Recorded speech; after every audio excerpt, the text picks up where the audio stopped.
নমস্কার বন্ধুরা, আজকে আপনাদের জন্য পিওর ভেজ স্টাফড টমেটোর রেসিপিটা শেয়ার করব। আশা করি বন্ধুরা এই রেসিপিটা আপনাদের ভালো লাগবে। এই রেসিপিটা এমন একটা রেসিপি যেটা দিয়ে ভাত, রুটি, পরাঠা সব কিছুই খাওয়া যাবে। আমরা তো ভাত প্রেমী, ভাতেই এটা প্রেফার করি। নমস্কার বন্ধুরা, আশা করি আপনারা সবাই খুব ভালো আছেন, আমিও খুব ভালো আছি। মমস কিচেনে সবাইকে অনেক অনেক স্বাগত জানাচ্ছি। চলুন এবার রেসিপিটা শুরু করি। এখানে দেখুন টমেটো নিয়ে নিয়েছি, আর এবার একটা স্টাফ রেডি করব। তার জন্য কড়াইতে তেল দিয়েছি, ভেজিটেবল অয়েল, তার মধ্যে রাঁধুনি মশলা আর গোলমরিচ দিয়ে সেদ্ধ করা আলু দিয়ে দিলাম। আমি আজকে স্টাফিংটা আলু পনির দিয়ে করব। স্কিপ না করে পুরো ভিডিওটা দেখতে থাকুন, আশা করি আপনাদের সবার ভালো লাগবে। এখানে দেখতেই পেরেছেন আমি অল্প একটুখানি আদা আর কাঁচা লঙ্কা, স্বাদ মতো নুন, চিনি, হলুদ গুঁড়ো দিয়ে একটু নেড়ে চেড়ে নিলাম। পুরটাতে ইচ্ছে করলে আপনারা পেঁয়াজ রসুন দিতে পারবেন, যেহেতু পিওর ভেজ তার জন্য আমি কিন্তু পেঁয়াজ রসুন ব্যবহার করিনি। যে কোনো নিরামিষ দিনে কিন্তু এই রেসিপিটা অবশ্যই করে নিতে পারবেন।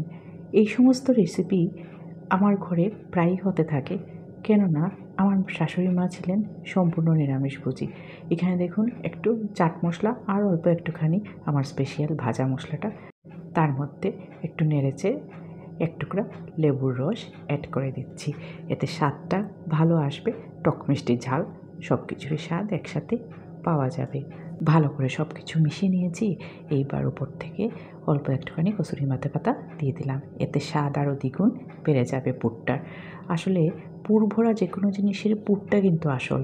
এই পুরটাকে যত্ন সহকারে রান্না করে নিতে পারলেই রান্নাটা একদম পারফেক্টভাবে রেডি হয়ে যায়। এখানে দেখুন এইবার আমি টমেটোগুলার ভিতর থেকে শাঁসটা ফেলে দিচ্ছি। ওর বীজ, রস যাই আছে না কেন সবগুলো এইভাবে একটা স্পুনের সাহায্যে ফেলে দিয়েছি। আপনারা যেভাবেই করতে পারেন সেভাবেই করে নিতে পারবেন। বেসিক ব্যাপারটা হলো যাতে ভিতর থেকে এগুলা সব বেরিয়ে যায়। এইবার পুর ভরে নেওয়ার পালা। পুরটাতে কিন্তু আমি অল্প একটুখানি বাদামও মিশিয়ে দিয়েছি। এইবার টমেটোর ভিতরে ভরে ফেলছি। এই রেসিপিটা আমি কিন্তু একদম একটা মশলা দিয়েই করব, সেটা আপনাদেরকে বলে দেব।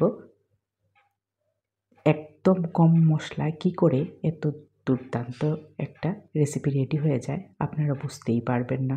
আপনারা করলে অবশ্যই বুঝতে পারবেন। আর ইনগ্রিডিয়েন্টস, এই মশলাটা কিছু না বন্ধুরা, অল্প আমি বাদাম ভিজিয়ে রেখেছিলাম, বাদাম আর কিশমিশ এতে দিচ্ছি, কিশমিশ না দিলেও চলবে।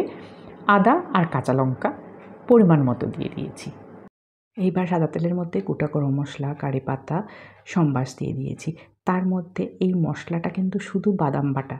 আপনারা বিশ্বাস করতে পারবেন না যে শুধু বাদাম দিয়ে এত ভালো একটা রেসিপি রান্না করা যায়।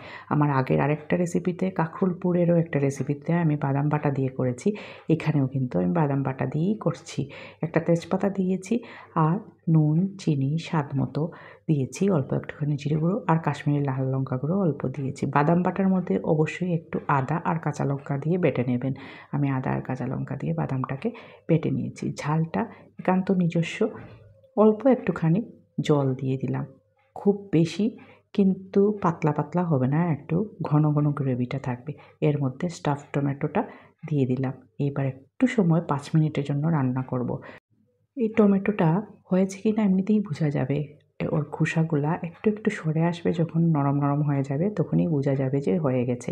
উপর থেকে একটু দেখুন গ্রেভিগুলা এর উপরে দিয়ে দিচ্ছি। খেতে এতই স্বাদ, এই রেসিপিটা না করলে কিন্তু মিস করবেন।